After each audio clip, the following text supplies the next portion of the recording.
আল্লাহু আকবার।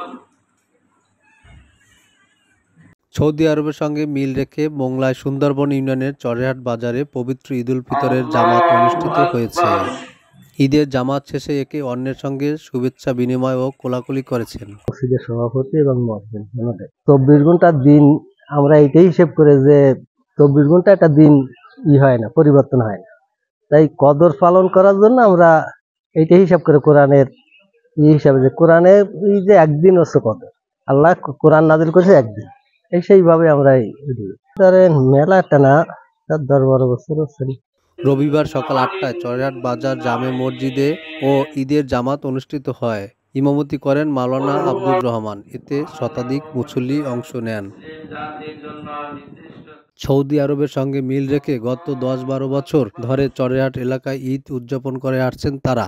তো আমরা সৌদির সাথে ঈদ পালন করি একদিন আগে, আমরা অনেক আগে থেকে এগুলো পালন করি।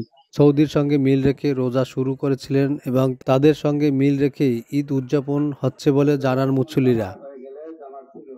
চরেহাট বাজার জামে মসজিদের সভাপতি মোহাম্মদ ইয়াসিন শেখ বলেন, দীর্ঘ 1 মাস সিয়াম সাধনার পর ঈদুল ফিতর উদযাপন করছি। বিশ্বের মুসলিম উম্মাহর শান্তির জন্য বিশেষ দোয়া করা হয়েছে। এম পলাশ শরীফ, দৃষ্টি 24, বাগেরহাট।